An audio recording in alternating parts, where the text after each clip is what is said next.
ప్రేమమయీ 6వ భాగం. 5వ భాగంలో రంగమ్మ ప్రభాకర్రావుల మధ్య సాన్నిహిత్యాన్ని చూసిన చంద్రావతి గొడవ పెట్టుకుంటుంది. అందులో కలుగజేసుకున్నందుకు అపర్ణకు సుధాకర్రావు చేత తిట్లు దెబ్బలు పడతాయి. కథ కొనసాగుతుంది. కానీ అపర్ణ ఎంత చిత్త సంఘర్షణలకు లోనవుతుంది అతనికి ఏం తెలుస్తుంది? భర్త కొట్టిన దెబ్బలు, బావగారన్న మాటలు శూలాల్లా గుచ్చుకుంటున్నాయి. హృదయం రోషానల జ్వాలలో దహించుకుపోతోంది. ఛీ, వ్యక్తిత్వం లేని మనిషి తన భర్త. అన్నగారికి ఏ విషయంలోనూ నచ్చ చెప్పడం రాదు. ప్రతి దానికి మద్దతిస్తూ ఉంటాడు. అది చాలక తననిష్టం వచ్చినట్టు మాట్లాడడం. ఛీ, ఏం బతుకు తనది. తెల్లారి ముఖం కడుక్కొని మళ్ళీ పడుకుందే గాని వంటావిడ తెచ్చిన కాఫీ తాగనూ లేదు, భర్తకి కాఫీ అందించనూ లేదు.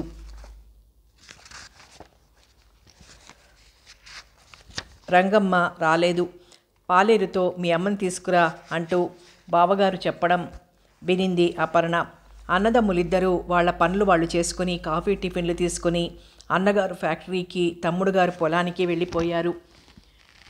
వంటావిడే పిల్లాడికి నీళ్లు పోసి తెచ్చింది అపర్ణ లేవలేదని. వంటావిడ గొడవ పెడితే కాస్త కాఫీ టిఫిన్ తీసుకుంది.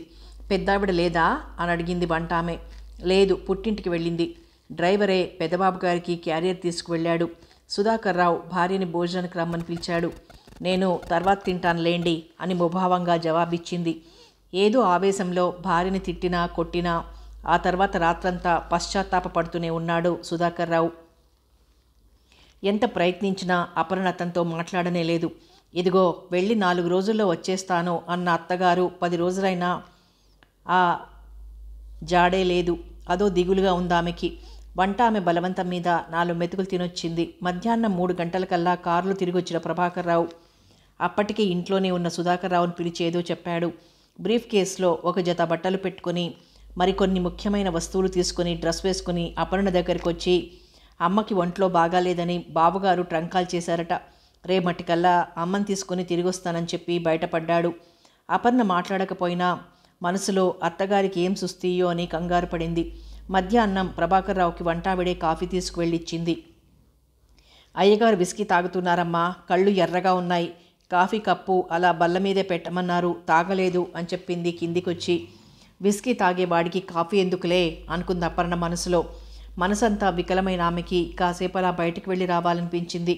కారు బయటే ఉంది, డ్రైవరు అక్కడే ఉన్నాడు. చటుక్కున ఆమెకి చిన్నమామగారు గుర్తొచ్చారు.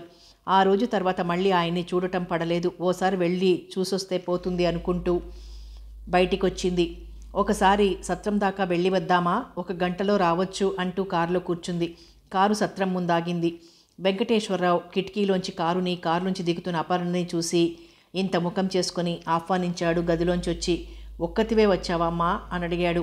అవునండి, అత్తయ్య గారు వదినగారింటికి వెళ్ళారు అంటూ ఎదురుగుండా ఉన్న స్టూలు లాక్కొని కూర్చుంది. నువ్వు ఒక్కతివి ఎప్పుడొస్తావా అని ఎదురు చూస్తున్నాను. దేనికి మామయ్య గారు అంది ఆశ్చర్యంగా. మీ అత్తగారు తన కడుపులో మాట చెప్పుకుంది, మరి నా మాట కూడా కాస్త విని సహాయం చేస్తామని. చెప్పండి మామయ్య గారు, నాకు చేతనైనంత వరకు చేస్తాను. ఏం లేదమ్మా, నరమానవుడికి తెలియని కథ అది. మీ చిన్నత్త అంటే నా భార్య ఒక పాపని కని చనిపోయింది. ఆ పిల్లని నా బావమరిదికి చేశాను పెంచుకోమని, లేదా ఏ అనాథాశ్రమంలోనైనా చేర్పించమని. పాపం అతను పెంచుతున్నాడు. ఇచ్చిన నాటి నుంచి ఈనాటి వరకు ఆ పిల్లని నేను చూసింది లేదు, వెళ్ళింది లేదు, వాళ్ళు వచ్చింది లేదు. ఇప్పుడిక నాకెలాగో రోజులైపోతున్నాయి. ఒక్కసారి ఆడపిల్లని చూసుకోవాలనుంది. ఏదో సస్పెన్స్ పిక్చర్ చూస్తున్నంత ఉత్కంఠగా ఊపిరి బిగబట్టి వింటున్న అపర్ణ కళ్ళ ముందు హఠాత్తుగా విజయం ఎదిలింది. దిక్కు మొక్కు లేని ఆ పిల్ల ఎన్ని బాధలు పడుతోందో తను ప్రత్యక్షంగా చూస్తూనే ఉంది. అలా పాపం ఈమె ఎన్ని బాధలు పడుతోందో అనుకుంది బాధగా. ఉత్తరం రాయమంటారా?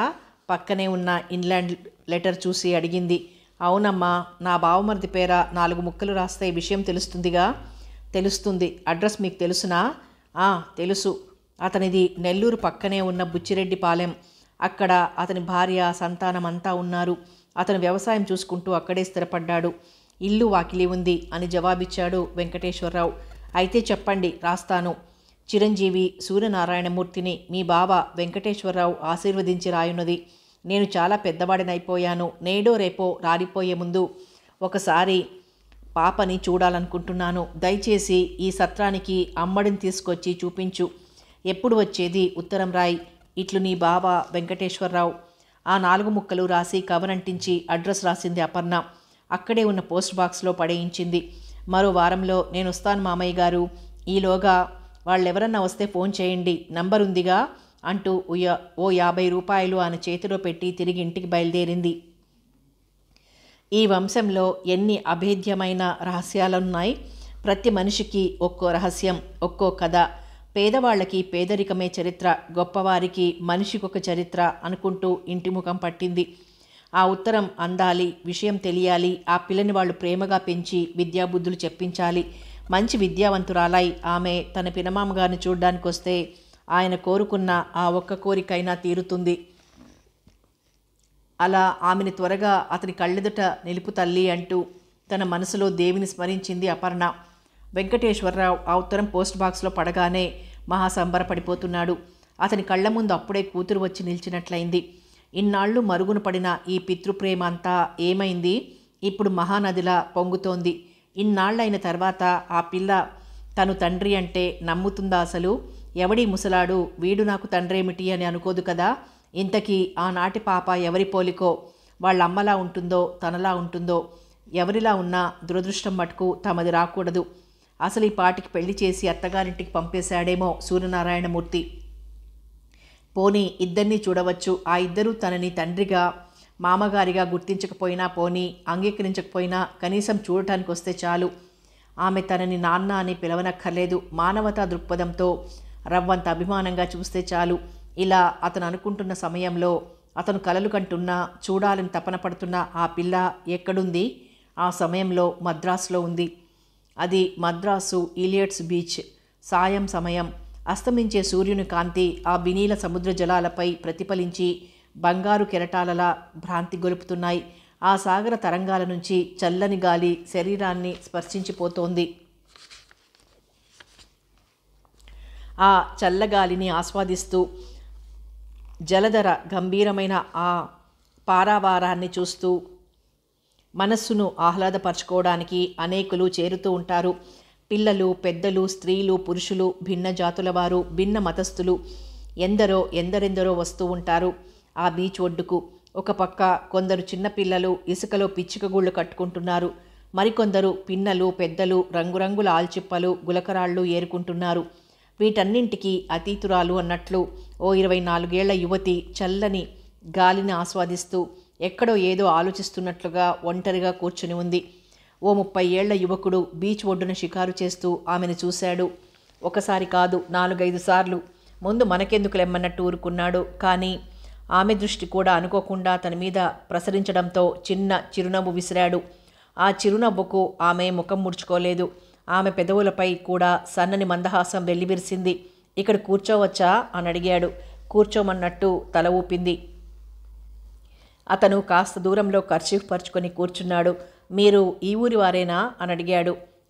ఈ ఊరి వారమే అంది మందహాసం చేస్తూ. అతను అలాగా అన్నట్లు తల పంకించాడు. మీరు ఈ ఊరి వారు కారేమిటి అని అడిగింది. కాను, నేను హుబ్లీలో ఉంటున్నాను. మద్రాసు వ్యాపారం పని మీద వచ్చాను.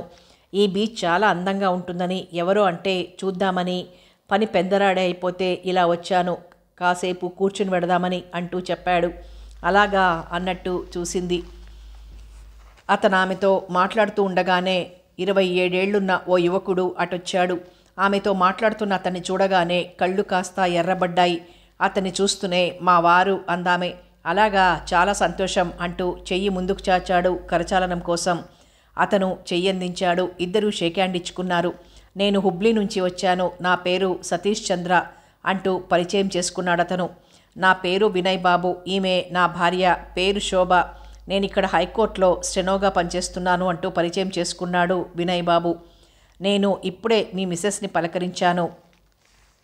నాకు ఈ మద్రాసు కొత్త. ఇదే రావడం. అటు తమిళము రాదు, ఇటు తెలుగు రాదు. ఉత్తర హిందూస్థానం వ్యాపార రీత్యా వెడుతూ ఉంటాను కనుక కాస్త 4 హిందీ ముక్కలు మటుకు అలవడ్డాయి.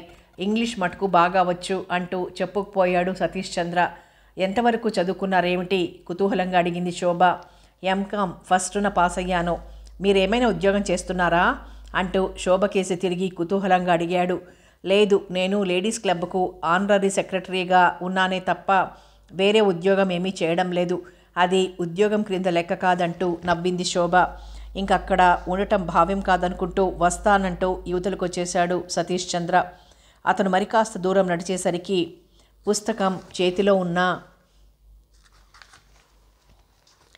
చూపులు సముద్ర కెరటాలపైనే నిలిపి తదేకంగా చూస్తున్న మరో అందాల బొమ్మ కనిపించింది. ఎవరి బొమ్మ అనుకున్నాడు మనసులో. అలా అనుకుంటూనే ఆమె ముందు నుంచి 2-3 సార్లు తిరిగాడు. అప్పటికి ఆమె దృష్టి అతని మీద పడింది. ఓహో, ఇతనేనా అనుకుంది మనసులో. అప్రయత్నంగానే చిరునవ్వు వెలిసింది ఆమె పెదవుల మీద. ఆ నవ్వు చూసి అతను తెల్లబోయి తనని చూసే నవ్విందా, లేక ఏమైనా గత స్మృతులలో పడి అవి గుర్తుకొచ్చి నవ్విందా అన్నది అర్థం కాక ఒక్క క్షణం అట్టే నిలబడిపోయాడు. అది గమనించి తన నవ్వును టక్కున ఆపింది. చూడండి మిస్, మీరు నన్ను చూసి ఎందుకు నవ్వుతున్నారు అని అడిగాడు. మిమ్మల్ని చూసి కాదు, మీ అవస్థని చూసి అంది. అవస్థ? నేనేం అవస్థ పడలేదే అన్నాడు. మీరా అమ్మాయి ఒంటరిగా ఉంది కదా అని పలకరించబోయారు. ఆమె భర్తగారు రాగానే వచ్చారు. ఇంకా నయం, వచ్చి 4 వడ్డించారు కాదు. అక్కడ మీ ఆటలు సాగలేదని తెలిసి ఇక్కడికి వచ్చారు. ఇక్కడ కూడా ఏం లాభం లేదని చెప్పడానికి సంతోషిస్తున్నాను అంది నవ్వుతూ. ఆ మాటకి సమాధానం ఏమీ చెప్పకుండా కర్చీఫ్ పరుచుకొని చతికిలబడ్డాడతను. ఆమె అతన్నే గమనిస్తోంది. మీ పేరు తెలుసుకోవచ్చునా అని అడిగాడు నిక్షేపంగా. నా పేరు జ్యోతిర్మయి అందామే కర్చీఫ్ మడత పెడుతూ. నా పేరు సతీష్ చంద్ర, నేను ఈ ఊరికి కొత్తవాడిని, అంచేత కాస్త నలుగురితో పరిచయం కలిగించుకోవాలని అంటూ ఆపాడు. ఆ నలుగురు ఆడవాళ్లు కావాలన్న మీ ఉద్దేశం అంటూ పైకి నవ్వింది. మరే, ఆడవాళ్ళైతే ఒక్క ముక్కే సమాధానం చెప్పినా సిన్సియర్గా ఉంటుందని నా అభిప్రాయం. ఆ మాటకి నవ్వు టక్కున ఆపి విచిత్రంగా చూసింది అతని కేసి. ఏం అలా చూస్తున్నారు? నా మాటల్లో ఏమన్నా అసత్యం ఉందా? అసత్యం ఉందని అనను, లేదని అనను. ఆడవాళ్ల మాటలపై మీకు గల సదభిప్రాయానికి సంతోషిస్తున్నాను. ఆ మాటకి సంతృష్టి పడ్డాడు సతీష్. మీరిక్కడ ఏదైనా ఉద్యోగం చేస్తున్నారా? ఇంకా లేదు, నేను బీకాం ఫస్ట్ క్లాస్లో పాస్ అయి బీఈడి ట్రైనింగ్కి వచ్చాను మెల్లగా జవాబిచ్చింది. సంతోషం. మీరు ఈ ప్రాంతీయులేనా? కాదు, నెల్లూరు దగ్గర బుచ్చిరెడ్డిపాలెం మాది. అలాగా, నేను హుబ్లీ నుంచి వచ్చాను ఉద్యోగరీత్యా ఇక్కడికి. నాకు ఈ తమిళ భాష అసలు రాదు, తెలుగు రాదు, ఇంగ్లీష్ మాత్రమే వచ్చని చెప్పాలి అంటూ అతను చెప్పుకుపోతుంటే అతనంటే ఎందుకో జాలి కలగసాగింది. బీఈడీ అయిపోగానే ఇక్కడే ఉద్యోగం చేస్తారా? చెయ్యను. ఇంతకు మునుపు బరంపురంలో టీచర్ పనిచేశాను, అక్కడే కంటిన్యూ చేయాలనుకుంటున్నాను. మీరు ఇక్కడే ఉంటున్నారా? లేదు, నాతో పాటు భువనేశ్వర్ నుంచి వచ్చిన ఒక ఉత్కళ యువతితో కలిసి YWCA హాస్టల్లో ఉంటున్నాను అని జవాబిచ్చింది. నేను మహారాష్ట్రుడిని, ఇక్కడికి పని మీద వచ్చానంటూ సతీష్ చంద్ర ఆమె కళ్ళల్లోకి చూశాడు. మీరు కలుపుగోలుతనం గలవారు, బాగానే ఉంది, కానీ దానివల్ల ఒక్కొక్కసారి చిక్కులు ఏర్పడతాయని గ్రహించకపోతే ఎలాగా అంది మందహాసం చేస్తూ. చిక్కులా అన్నాడు అర్థం కానట్లు. అవును, ఆడవాళ్ళు సిన్సియర్గా జవాబిస్తారన్న మీ అభిప్రాయం మాట అటుంచి కనపడిన ప్రతివారిని పలకరిస్తుంటే మీ మంచితనాన్ని ఎవరూ గ్రహించరు. జులాయి రకం అనుకుంటారు. కాస్త గడసరి ఆడపిల్ల అయితే 4 దులిపేస్తుంది. లేదా ఆమె వెనక భర్త కానీ, అన్న కానీ, తమ్ముడు కానీ ఉంటే తగుకొస్తారు. మీ అభిప్రాయాలు మీలోనే ఉంచుకోండి అంది సలహాగా. ఆ మాటకి అర్థమైనట్టు తల ఊపి, మెనీ థ్యాంక్స్, మీరు చెప్పిన విషయాలు ఎప్పుడూ గుర్తుంచుకుంటాను. ఇకపై నాకేదన్నా అవసరం వచ్చినా ఏ పిల్లని పలకరించను అన్నాడు. జ్యోతిర్మయి అతని కేసి చూస్తూ ఉండిపోయింది. మునిమాపు చీకటులు నలుదిశలా వ్యాపించాయి. హోరుమని శబ్దం చేస్తోంది సముద్ర జలం. ఆ నీటి చల్లదనాన్ని నింపుకొని శరీరాన్ని స్పర్శించిపోతోంది చల్లగాలి. ఇంక వెడతానంటూ లేచింది జ్యోతిర్మయి.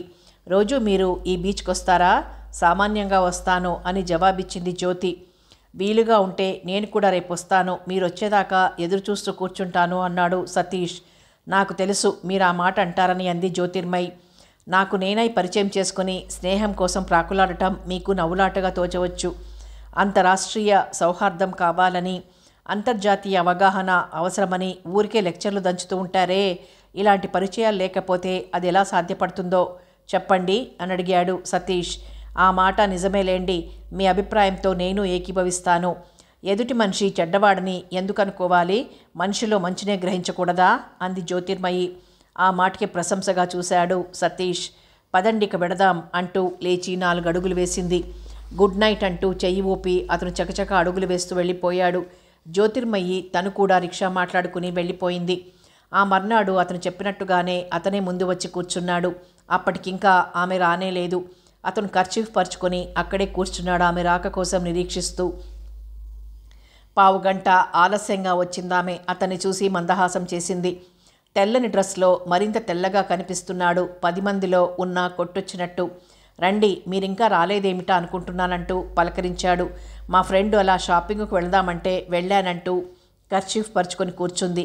మీరేమీ అనుకోనంటే ఒక మాట, ఈరోజు మనం హోటల్లో భోజనం చేద్దాం, వస్తారా? రావడానికి ఏమీ అభ్యంతరం లేదు, కానీ విశేషం ఏమిటో తెలుసుకోవచ్చా? ఏమీ లేదు.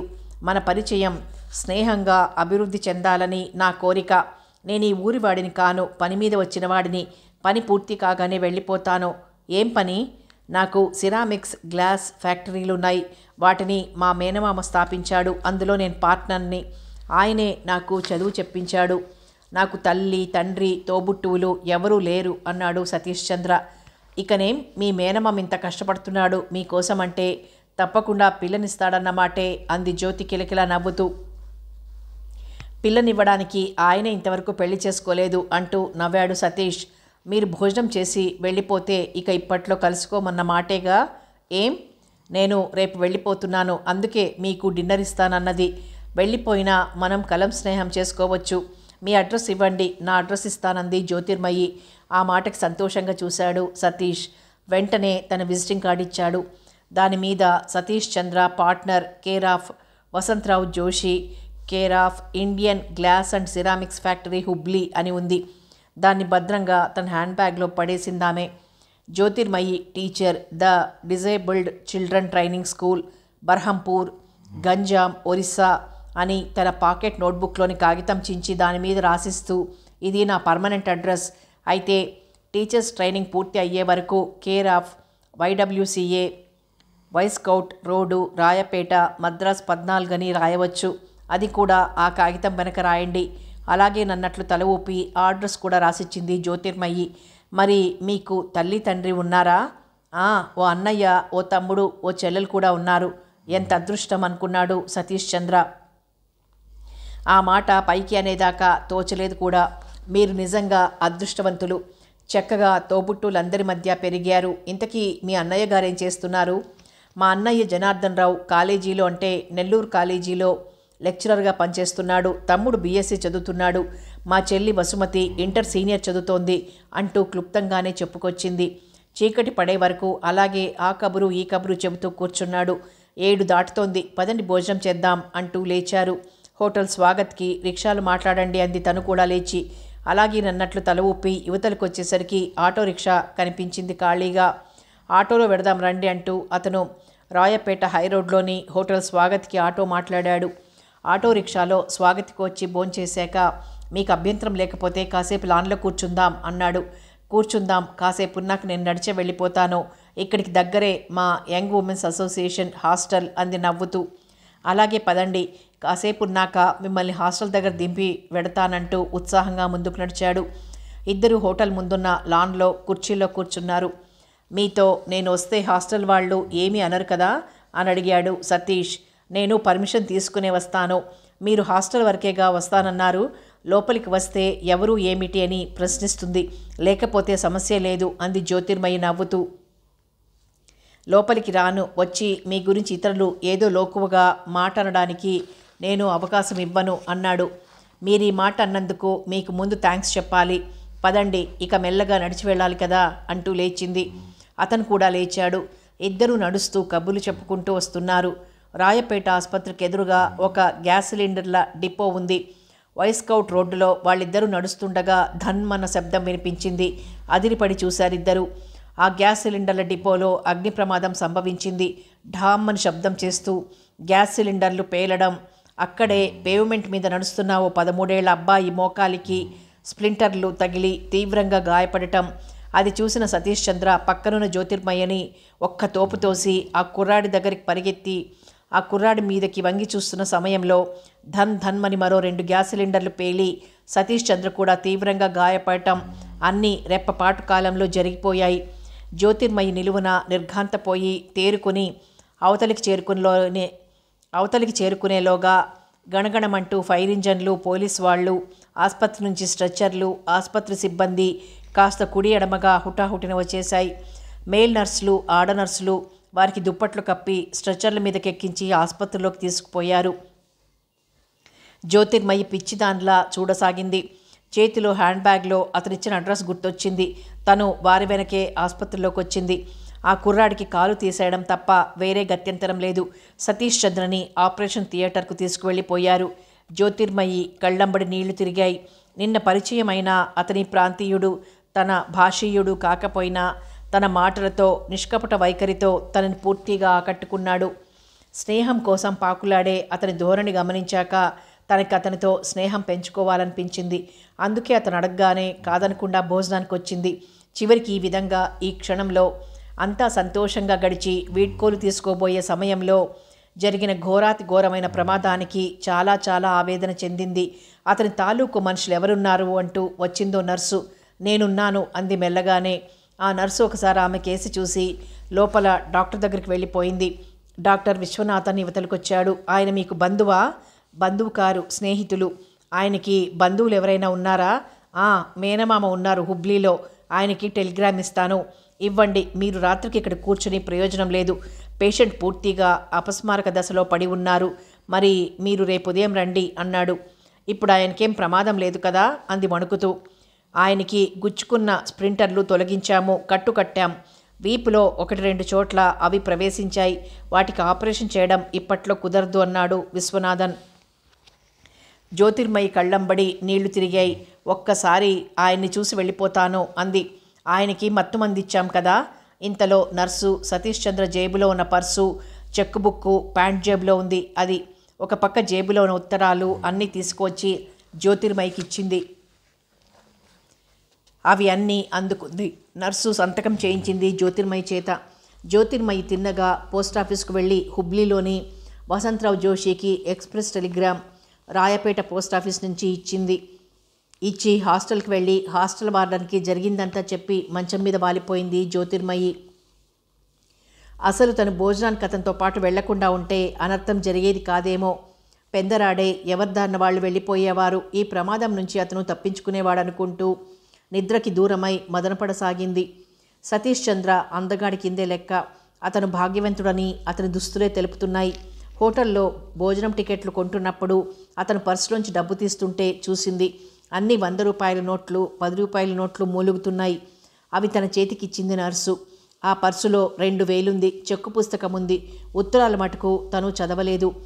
అతని మేనమామ బ్రహ్మచారి అని, ఆ ఫ్యాక్టరీ దగ్గరే అతని ఇల్లు కూడా అని సతీష్ చంద్ర చెప్పడం వల్ల అక్కడికే తను టెలిగ్రామ్ ఇచ్చింది.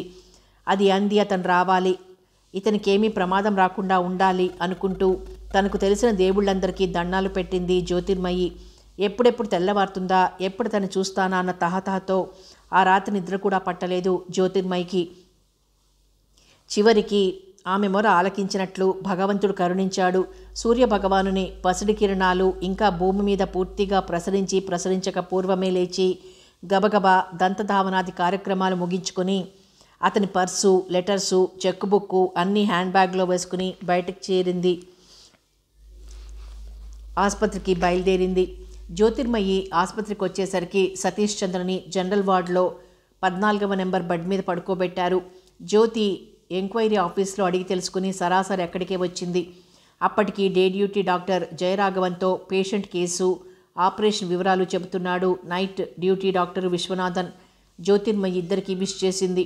జ్యోతిని చూసి గుర్తుపట్టి చిన్నగా మందహాసం చేశాడు విశ్వనాథన్. ఈమె మిస్ జ్యోతిర్మయి, పేషెంట్ సతీష్ చంద్ర స్నేహితురాలు అంటూ జయరాఘవన్కి పరిచయం చేశాడు విశ్వనాథన్. సతీష్ చంద్ర గారికి తెలివొచ్చింది, మీరు వెళ్ళి మాట్లాడొచ్చన్నాడు విశ్వనాథన్.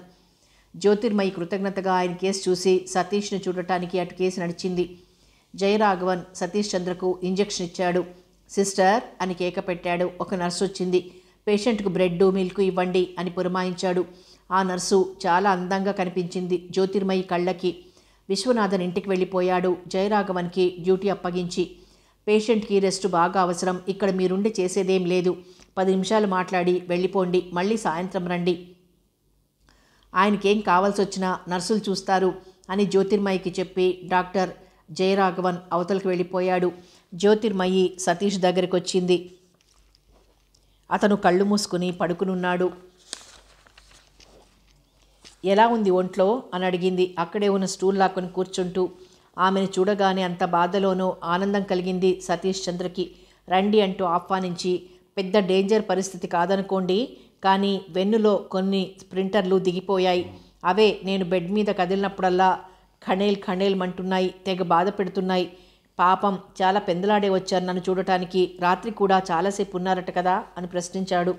ఉన్నాను, రాత్రి తెల్లవార్లు ఉండమన్నా ఉండేదాన్నే హాస్టల్లో వార్డెన్కి చెప్పి. థ్యాంక్స్, మీ అభిమానానికి. థ్యాంక్స్ ఎందుకు, నా మూలంగా మీరు యాక్సిడెంట్లో పడ్డారు అంది జ్యోతి బాధగా. మీ మూలానా? మీ మూలంగా దేనికి పడతాను? మీతో పాటు భోజనానికి రాకుండా ఉంటే మీ దారిన మీరు, నా దారిన నేను వెళ్ళిపోయేవారం. మీకు ఈ ప్రమాదం కలిగేది కాదు. అది కేవలం మీ భ్రమ. ఇదంతా మన కర్మం లేదా అదృష్టపు తీరుతెనులు అనుకోవాలి కానీ మిమ్మల్ని మీరు నిందించుకోకూడదు. ఇంకా నయం, మీరన్నా ఉండబట్టి కనీసం పలకరించే దిక్కన్నా ఉంది. లేకపోతే ఎరగని ఊళ్ళో మొరగని కుక్క అన్నట్ట ఏది నా పని. ఆ మాటకి క్షణం తలవంచుకుంది జ్యోతిర్మయి. ఒకే విషయాన్ని మనుషులు ఎంత భిన్నంగా ఆలోచిస్తారు. తను తన వల్ల ప్రమాదం జరిగిందని బాధపడుతుంటే అతను తనైనా ఉండబుట్టి సరిపోయింది అనుకుంటున్నాడు. మనుషుల స్వభావాల్లో ఉన్న భిన్నత్వం, ఆలోచన సరళి, ముఖ్యంగా స్త్రీ పురుష భేదం. సృష్టిలో శుతిమెత్తని హృదయం గల స్త్రీ ఆలోచించే దాంట్లో ఎక్కువ భాగం సెంటిమెంట్సే ఉంటాయి. సహజ గంభీరమైన ధోరణి, శారీరక బలం గల పురుషుని ఆలోచన సరళిలో ధైర్యం పాలే ఎక్కువగా ఉండకపోతే ఈ ప్రపంచం ఇంత స్పీడ్గా నడవలేదు. అతను ఆడపిల్లలాగే అధైర్యపడి దిగులుతో పోగిలిపోతే ఇక ధైర్యం చెప్పేవారెవరుంటారు? ఇంతకీ పాపం మీరు రక్షింపబోయిన ఆ పిల్లవాడు ఏమైనాడు అని అడిగింది. ఇంకా అయ్యేదేముంది, జరగవలసిందేదో జరిగే పోయింది. పాపం కాలు మోకాలి వరకు తీసి పారేశారు. ఆ తల్లి తండ్రి ఒకటే గోల. ఇంకా 15 రోజులకు కానీ అతనికి డిశ్చార్జ్ చేయరు. మందులు ఇస్తున్నారు, ఇంజెక్షన్లు చేస్తున్నారు. పాపం మధ్యతరగతి కుటుంబం. ఆ పిల్లాడిని, అతని తల్లిదండ్రుల్ని చూస్తుంటే నాకు గుండె తరుక్కుపోయింది. ఆ అబ్బాయిని స్పెషల్గా చూడమని మంచి ప్రెజెంట్ కానీ క్యాష్ కానీ ఇస్తానని ఇందాక నర్సుతో చెప్పాను అన్నాడు సతీష్ చంద్ర. ఇప్పుడు మీకు పాలు బ్రెడ్ తెచ్చిన ఆమెతోనేనా అంది జ్యోతి నవ్వుతూ. అవును, ఆమె పేరు సరస్వతి అట. పాపం చాలా మంచిదిలా కనిపిస్తోంది అన్నాడు సతీష్. మనిషి మంచి చెడ్డలు అప్పుడే అర్థం చేసుకున్నారంటే ఆమె అందమే కదా కారణం అంటూ అల్లరిగా నవ్వింది జ్యోతి. మొత్తానికి మీరు ఆడపిల్ల మెంటాలిటీ చూపించుకున్నారు. ఇక్కడున్నంతవరకే కదా, ఆ తర్వాత ఆమె ఎవరో నేనెవరో అని ఊరుకున్నాడు సతీష్. మీ పర్సు నా దగ్గరుంది, అందులో 2,000 ఉన్నాయి. చెక్కు పుస్తకం ఉంది, ఏవో లెటర్స్ ఉన్నాయి. అన్నట్టు చెప్పడం మర్చిపోయాను, మీ మేనమామ గారికి రిప్లై పెయిడ్ ఎక్స్ప్రెస్ వైర్ ఇచ్చాను రాత్రి అంది జ్యోతి అవన్నీ అతనికి ఇచ్చేస్తూ. బయలుదేరి వస్తున్నాననే టెలిగ్రామ్ ఇంతకు మునిపే అందింది ఆయన దగ్గర నుంచి అని బదులిచ్చాడు సతీష్. ఆమె అందించినవన్నీ సరిగ్గా పెట్టుకుంటూ ఇంతలో నర్సు సరస్వతి వచ్చింది. మందు తాగించింది. దుప్పటి మారుస్తానంటూ ఓ పెద్ద దిండు తెచ్చి అతని జాగ్రత్తగా అవతలికి తిప్పి దుప్పటి మార్చి సరిగ్గా పడుకోబెట్టింది. మిస్, మీరు దయచేసి సాయంత్రం రండి అంది. వెళ్ళండి జ్యోతి, సాయంత్రం రండి అన్నాడు సతీష్ చంద్ర. అప్పుడే వెళ్ళిపోవాల్సి వచ్చినందుకు విలవిలలాడింది జ్యోతి మనసు. అయినా తప్పదు కనుక లేచి పొంగి పొరలి వస్తున్న దుఃఖోద్వేగాన్ని అణుచుకుంటూ సాయంత్రం వస్తాను అంటూ బయటకు వచ్చేసింది. ఎలా ఉంది మీ ఫ్రెండ్కి అని అడిగింది ఆమెతో పాటు రూమ్లో ఉన్న ఉత్కళ యువతి ప్రభంజన. ఏదో ఉంది, వెన్నులో దిగిన స్ప్లింటర్లు చాలా బాధ పెడుతున్నాయట అంది జ్యోతిర్మయి. పాపం ఎన్నాళ్ళకు లేస్తాడో ఏమో. ఎన్నాళ్ళకు లేస్తాడో మాట అటుంచి ఎన్నాళ్ళు ఉంటాడో కూడా నమ్మకం లేదు. వాళ్ళ మేనమామ వచ్చాడంటే తీసుకెళ్ళిపోతానంటే ఓ వారంలో డాక్టర్లు పంపకుండా ఉంటారంటావా అనుమానంగా అడిగింది. ఆ మాట నిజమేలే, ఆ మామని రాని అంటూ నవ్వింది ప్రభంజన. ఆ సాయంత్రం వరకు అన్యమనస్కంగానే గడిపి బజార్లో యాపిల్స్ ద్రాక్ష కొనుక్కొని ఆసుపత్రికి వచ్చింది జ్యోతిర్మయి. ఆమె వచ్చేసరికి ఎవరితోనో మాట్లాడుతున్నాడు సతీష్ చంద్ర. ఆయన్ని చూసి యువతలకొచ్చింది. ఆమెను చూడనే చూశాడు సతీష్. రండి జ్యోతి, ఈయనెవరో కాదు, నా మేనమామ వసంతరావు అంటూ పిలిచాడు. జ్యోతి బాగుండదన్నట్టు లోపలికొచ్చి అక్కడే ఉన్న మరొక స్టిల్ మీద కూర్చుంది. ఈవిడే మామయ్య నీకు టెలిగ్రామ్ ఇచ్చింది. పాపం నన్ను పనులన్నీ మానుకొని చూస్తోంది అంటూ చెప్పుకుపోయాడు సతీష్ చంద్ర. వసంతరావుకు నమస్కారం చేసింది జ్యోతిర్మయి. వసంతరావుకు 40-50 మధ్య ఉంటుంది వయస్సు. అక్కడక్కడ నెరిసిన తల వెంట్రుకలు, విశాలమైన నుదురు, పెద్ద ముక్కు, చిన్న కళ్ళు, ఆ కళ్ళని పెద్దవిగా కనిపించేట్టు చేస్తున్న కళ్ళజోడు, చామన ఛాయ రంగు brown colour pant, light yellow colour full hand shirt, ఎడమ చేతికి ఖరీదైన రిస్టు వాచి, కుడి చేతికి నవరత్నాల ఉంగరం. అతన్నంతా ఒక్క నిమిషంలో పరిశీలించింది జ్యోతిర్మయి. శ్రమ తీసుకుని నా మేనల్లుడిని కనిపెట్టుకున్నందుకు మీకు సర్వదా కృతజ్ఞుడిని అన్నాడు వసంతరావు. ఇందులో నేను చేసింది ఏమీ లేదు. ఇక్కడంతా నర్సులే చూస్తున్నారు. ఆయనని నేను వచ్చి పలకరించిపోవడం తప్ప చేస్తున్నదేముంది అని అడిగింది జ్యోతిర్మయి. అలా అనకండి. మీరు లేకపోతే నాకెలా తెలిసేది ఇంత త్వరగా రాగలిగేవాడినా అని ఆగి మీరేం చేస్తున్నారు అని అడిగాడు వసంతరావు. ఏముంది, టీచర్స్ ట్రైనింగ్కి వచ్చాను అంటూ క్లుప్తంగానే తన వివరాలు చెప్పింది. చాలా సంతోషం అన్నాడు వసంతరావు నిజంగానే సంతోషపడుతూ. తను తెచ్చిన పళ్ళు అతని పక్కన పెట్టింది జ్యోతి. ఎందుకండి అవన్నీ, ఇంకా డబ్బు ఖర్చు కూడానా అని అడిగాడు నొచ్చుకుంటూ. మీరు త్వరగా బలం పుంజుకోవాలి. ఇంకా ఎన్నాళ్ళు బెడ్ మీద ఉందామనుకుంటున్నారు అని అడిగింది నవ్వుతూనే. ఇంకా నయం, రేపే డిశ్చార్జ్ అని అనలేదు. కనీసం 6 నెలలన్నా ఇక్కడే ఉండందే మన బండి కదలదు అన్నాడు విషాదంగా. 6 నెలల 6 వారాల 6 నెలలే ఉండవలసి వస్తుందని మధ్యాహ్నం నర్సు చెప్పింది. ఏదో తమాషా కనుంటుంది. 6 నెలలు దేనికి? 1 నెల చాలదా? పేషెంట్ల విషయంలో నర్సులు జోక్ చేస్తారా? మీరు నమ్మలేకపోతున్నారంతే. అలా చూసుకున్న పోనీ 6 వారాలు, అంతకంటే ఆసుపత్రిలో మటుకు నెలల తరబడి ఉంచుతారా? నయమవదా? నయం అయినా నేను ఇలా ఒకటితనంతోనే ఉండవలసి వస్తుందేమో అన్నాడు దిగులుగా. అవేం మాటలు అని అడిగింది జ్యోతిర్మయి కష్టంగానే. నిజం ఎప్పుడు చేదుగానే ఉంటుంది మరి అన్నాడు రాణి నవ్వును తెచ్చుకుంటూ. పోనీయండి, మీకేం కావాల్సి వచ్చినా నేను అండగా నిలబడతాను, మీకు తోడుగా ఉంటాను, ఏం సపరీలైనా చేస్తాను అంది ఆవేశంగా జ్యోతి. అప్పుడింక అందుకున్నాడు వసంతరావు. ఇతని వీపులో దిగబడిన స్ప్లింటర్లు ఎలా తీయడమా అని డాక్టర్లు ఆలోచిస్తున్నారు. అదొక పెద్ద సమస్య అయింది. రేపు ఉదయం ఎక్స్రే ఫోటోలు తీసి ఎన్ని స్ప్లింటర్లు దిగబడినాయో చూస్తారు. అప్పుడు కానీ ఏదీ నిర్ణయించరు. ఎన్ని వారాలు ఉండవలసింది కూడా అప్పుడే చెబుతారంటూ తను డాక్టర్తో మాట్లాడిన తర్వాత తెలిసిన వివరాలన్నీ ఆమెకు చెప్పాడు. ఆమెను పరిశీలనగా చూస్తున్నాడే తప్ప ఏమీ మాట్లాడలేదు సతీష్ చంద్ర. సన్నగా పొడుగ్గా సంపంగి పువ్వు రంగులో ఉన్న జ్యోతిర్మయి విగ్రహం అతన్ని ఒక్క క్షణం వివసుడిని చేసింది. అందం, చదువు ఆమెకి మరింత అందాన్నిచ్చాయి కానీ అహాన్నివ్వలేదు. మంచి రూపం ఉన్న ఆమె మనసు కూడా మల్లెపువ్వు లాంటిది. ఆ కళ్ళల్లో కదలాడే దయావర్షం సామాన్యమైంది కాదనుకున్నాడు సతీష్. వసంతరావు చెప్పేదంతా శ్రద్ధగా వింటోంది జ్యోతిర్మయి. ఈ జనరల్ వార్డు నుంచి మా వాడిని మార్పిస్తాను, స్పెషల్ వార్డు తీసుకుంటాను, వీడికి నయమయ్యేదాకా ఇక్కడే ఉంటాను లేదా వెడుతూ వస్తూ ఉంటాను అన్నాడు వసంతరావు. ఇంకా అక్కడ అట్టేసేపు కూర్చోవడం భావ్యం కాదనిపించి వస్తానండి అంటూ నమస్కారం చేసి యువతలకు వచ్చింది జ్యోతిర్మయి. సతీష్ చంద్రకి ఎక్స్రే తీశారు. వీపులో దిగబడిన స్ప్లింటర్ల వల్ల అతను తగని బాధపడిపోతున్నాడు. అటు ఇటు కదల్లేడు. కదిలితే అపరిమితమైన బాధ. అతని స్థితి చూసేసరికి జ్యోతిర్మయికి కళ్ళంబడి నీళ్లు తిరిగాయి. ఇదంతా నీవల్లే అన్నట్లు కూర్చున్నా నుంచున్నా అంతరాత్మ ఘోషిస్తోంది. నిజానికి తన వల్ల తప్పు ఎంతవరకు ఉంది?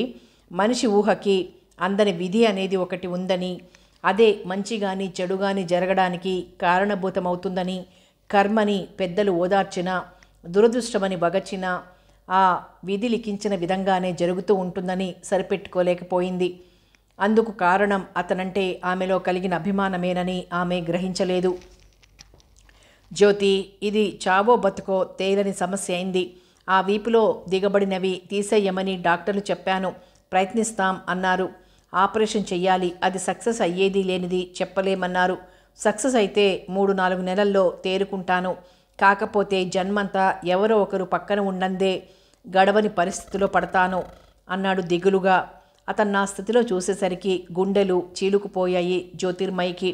గబాలున అతని శిరస్సుపై చెయ్యి వేసి, మీకు ఆజన్మాంతం నేను తోడు నీడగా ఉంటాను అంది జ్యోతి. నా కోసం నువ్వు అలాంటి తెలివి తక్కువ పనులు చేయకు అన్నాడు మందలిస్తున్నట్టు.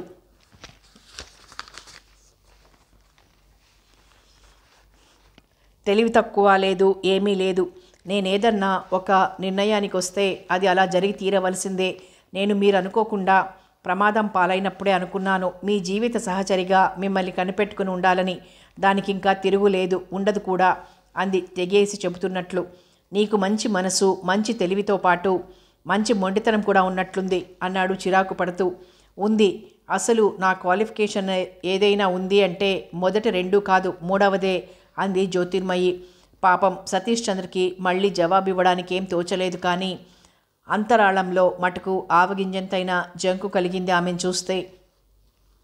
టీచర్స్ ట్రైనింగ్ అయ్యి 10 మందికి ఇంత విద్యాబోధ చేసి భావి భారత పౌరులనందరినీ తీర్చిదిద్దవలసిన బంగారు బాటను వదిలి కోరి ముళ్ళ కంపని నెత్తికెత్తుకుంటారేమిటి అన్నాడు. ఆ ట్రైనింగ్ అలా తగలనియండి, నాకది ఇంపార్టెంట్ కాదు. మీరు, మీ సేవ, అది ముఖ్యం అంది ఖరారుగా. జ్యోతిర్మయి, మనం ఎలా కలుసుకున్నామో అలాగే విడిపోదాం. న్యాయంగా ఆలోచిస్తే మన పరిచయం ఎంత, మనమెంత అని అడిగాడు. నిజం ఎంత అంటే ఇప్పుడు నేను చెప్పలేను. ఆ పరిచయం చెందిన పరిణామాన్ని గురించి కాస్త ఆలోచించండి. అంటేనా మీకు హృదయం అనేది ఉంటే దాన్ని అడగండి ఉక్రోషంగా అంది. హృదయాన్ని అడగడానికైనా మన మధ్య పెద్ద సాన్నిహిత్యం ఉందా? ఇంతకంటే సాన్నిహిత్యం కావాలా? మీ అభిప్రాయాలు, మీ తత్వం నాకు ఆనాడే అర్థమయ్యాయి. కనుకే అసలు మీతో స్నేహాన్ని వాంఛించింది. స్త్రీ పురుష సహజ ఆకర్షణ, అభిప్రాయాల్లో ఏకీభావం, అవి చాలు మనసు అర్పించుకోవడానికి. మనిషిని మనిషి గుర్తించలేకపోవచ్చు, కానీ మనసు చాలా త్వరగా గ్రహిస్తుంది. కనీసం అదైనా మీరు ఒప్పుకుంటారా? ఒప్పుకుంటాను, కానీ జాలి సానుభూతే మిమ్మల్ని ప్రేరేపిస్తోంది. ఆ జాలి సానుభూతి ఓవర్డోస్ అయ్యి అది ప్రేమగా భావిస్తున్నారు మీరు. ప్రేమకి త్యాగం ఒకటి మామూలు ఆహారం కనుక ఆ త్యాగబుద్ధి ఇలా నిలబడనీయక నిప్పులు పోస్తోంది మీకు కాళ్ళ కింద అన్నాడు ఏమనాలో పాలుపోక. కనిపెట్టారులేండి గొప్ప సత్యాన్ని అంటూ విసవిస వెళ్ళిపోయింది. ఆమె వెళ్ళిపోయాక చాలాసేపు ఆమెను గురించి ఆలోచించాడతను. తన హృదయాన్ని అడగమంది జ్యోతి. హృదయం అనేది తన దగ్గర ఉంటే కదా అడగడానికి. అది ఏనాడో జ్యోతిపరమైంది. అది తన దగ్గర లేదు కనుకే తనకింత బాధ. తను మనసారా ప్రేమించిన వ్యక్తి సుఖాన్ని కోరుకోవాలి, అవిటి భర్తతో కలిసి ఉండమని తను ప్రేమించాడు కదా అని శాసిస్తాడా?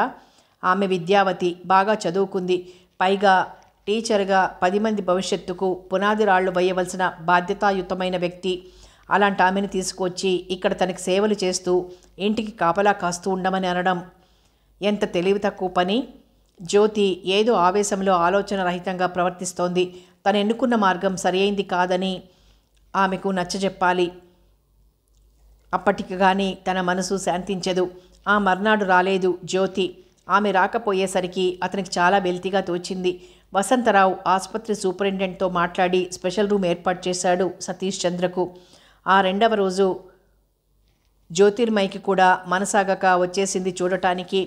నా మీద కోపం వచ్చిందా అని అడిగాడు రాణి నవ్వు తెచ్చుకుంటూ.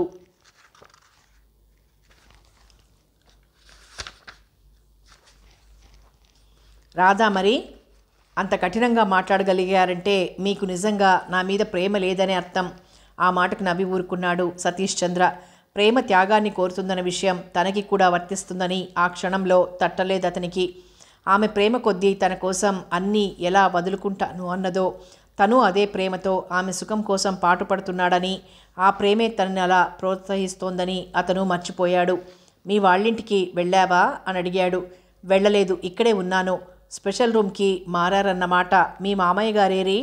ఆయన మళ్ళీ రేపు వస్తానంటూ వెళ్ళారు. ఇంతలో నర్సు వచ్చింది. టెంపరేచర్ చూసి నోట్ చేసుకుని వెళ్ళిపోయింది. మీ మనసు ఏమన్నా కరిగిందా అని అడిగింది జ్యోతి. నా మనసు కూడా నీ సుఖాన్నే కాంక్షిస్తుంది, అది గుర్తుంచుకో. అందుకనే పాపం ఈరోజు అలా మాట్లాడారు. ఇంతకీ నీ ధోరణి మారలేదన్నమాట. మారదు, మారబోదు. మనం పెళ్లి చేసుకుని తీరాలి. ఈ మాట నువ్వు అనే ముందు ఒకసారి నీ వాళ్ళని కూడా కలుసుకుని నీ నిర్ణయం సంగతి చెప్పు. వీలైతే మీ వాళ్ళని ఇక్కడ తీసుకురా, చూస్తాను అన్నాడు. ఆ మాటకి కాస్త శాంతించింది జ్యోతిర్మయి మనసు. కాసేపు అక్కడే కూర్చుని హాస్టల్కి వెళ్ళిపోయింది. మర్నాడు ఆదివారం కనుక సావకాశంగా తల్లిదండ్రులతో మాట్లాడొచ్చని ఉదయమే చీకటితో బయలుదేరొచ్చింది బుచ్చిరెడ్డిపాలెం. అక్కొచ్చింది అంటూ తమ్ముడు చెల్లెలు అరిచినట్టు చెబుతుంటే యువతలకొచ్చింది తల్లి స్వరాజ్యలక్ష్మి. ఏమే కులాసాగా ఉన్నావా అంటూ పలకరించింది. బాగానే ఉన్నాను, నాన్న లేరా అని అడిగింది. ఇప్పుడే అలా ఎవరో వస్తే మాట్లాడడానికి వెళ్ళారు అంటూ గబగబా కాఫీ కలిపిచ్చింది. మరి కాసేపటికి రాణి వచ్చాడు. ఆమె తండ్రి సూర్యనారాయణమూర్తి కూతుర్ని చూసి సంతోషించాడు. ఏమిటిలా ఉత్తరం కూడా రాయకుండా వచ్చావు అని అడిగాడు. ఏమీ లేదు, మీతో ఒక ముఖ్యమైన విషయం మాట్లాడాలని. ఆ మాటకి కాస్త ఆశ్చర్యంగా చూశాడు సూర్యనారాయణమూర్తి. సతీష్ చంద్రతో తనకి కలిగిన పరిచయం, అతని యాక్సిడెంట్ అన్నీ చెప్పి చివరికి అతన్ని పెళ్లాడాలనుకుంటున్నట్లు చెప్పింది. స్వరాజ్యలక్ష్మి కూడా వింటూనే ఉంది. ఆ మాటకి అవాక్కయ్యాడు మూర్తి. చూస్తూ చూస్తూ అవిటివాడిని చేసుకుంటావా? పైగా మన కులం మాటటుంచి మన భాషవాడు కూడా కాదు, మన ప్రాంతం వాడు కూడా కాదు. ఎందుకు ఈ వెర్రితనం అని అడిగింది స్వరాజ్యం. వెర్రితనం కాదమ్మా, అతని జీవితంలో ఆ విధమైన ఆఘాతం ఏర్పడటానికి కారణం నేను. అదీ కాక ఆయన చాలా మంచివారు, స్త్రీలంటే ఎంతో గౌరవ మర్యాదలు కలవారు. అలాంటి వ్యక్తికి అర్ధాంగిగా ఉండటం అదృష్టం కదా. ఏం అదృష్టం? పిల్ల పాప ఈరోజేదో జాలి సానుభూతితో చేసుకున్న వివాహం వల్ల రేపు ఎడముకాలు పెడముకాలతో కీచురాటలతో సాగుతూ ఉంటుంది సంసారం అంది తల్లి. నువ్వు ఆ అబ్బాయి అంటే ఉన్న అభిమానం కొద్దీ చాలా మంచివాడని, స్త్రీలంటే గౌరవ మర్యాదలు కలవాడని చెప్పడంలో ఆశ్చర్యం లేదు. కానీ ఈ రోజుల్లో అలా స్త్రీలను గౌరవించేవారు చాలామందే ఉన్నారు.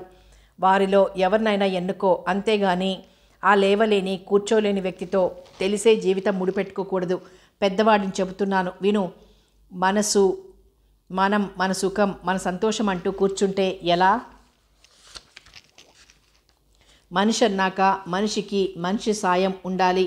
అనుకోకుండా ఆపద సంభవించిందని ఆ మనిషిని వదిలిపెడతామా? కూతురికి చాలా పిచ్చే తలకి పట్టిందని గ్రహించిన సూర్యనారాయణమూర్తి, సరే ఒకసారి వెళ్ళి మీ అన్నయ్యని కలుసుకుని అతనికి చెప్పిరా అన్నాడు. చెబుతాను అన్నయ్య, నువ్వు ఒకసారి వచ్చి ఆయన్ని చూసి వెళ్ళండి, ఆయన మిమ్మల్ని తీసుకురమ్మన్నారు అంది జ్యోతిర్మయి. వస్తాంలే అంటూ ముక్తసరిగా జవాబిచ్చాడు సూర్యనారాయణమూర్తి. ఆ పూటే నెల్లూరు జనార్దన్ రావు దగ్గరికి ప్రయాణమయ్యారు తండ్రి కూతుళ్ళు. జనార్దన్ రావు తండ్రి చెప్పిందంతా విని, అతను నువ్వన్నట్లు చాలా మంచివాడే, చాలా యోగ్యుడే, ఒప్పుకుంటాను. కానీ ఈనాడు ప్రేమ త్యాగం అనుకుంటూ ప్రారంభించినవి రేపు ఎడముకాలు పెడముకాలుగా ముగియవచ్చు. అవిటి వ్యక్తితో జీవితం గడపాలనుకున్నప్పుడు చాలా ఆలోచించుకోవాల్సి ఉంటుంది. ముందు మీరు ఒకసారి వచ్చి చూడండి, ఆయన్ని చూస్తే ఎంత మంచివారో తెలుస్తుంది. అప్పుడు ఇన్ని మాటలు అనరు అంది రోషంగా. అలాగే నీ ఇష్ట ప్రకారమే, కానీ ఈ రాత్రికే బయలుదేరొస్తాం అన్నాడు జనార్దన్ రావు. జ్యోతిర్మయ ముఖం చంద్రబింబంలా వెలిగిపోయింది. ఆ పూటే వాళ్ళనందరినీ తీసుకుని మద్రాసు బయలుదేరింది. కథ కొనసాగుతుంది.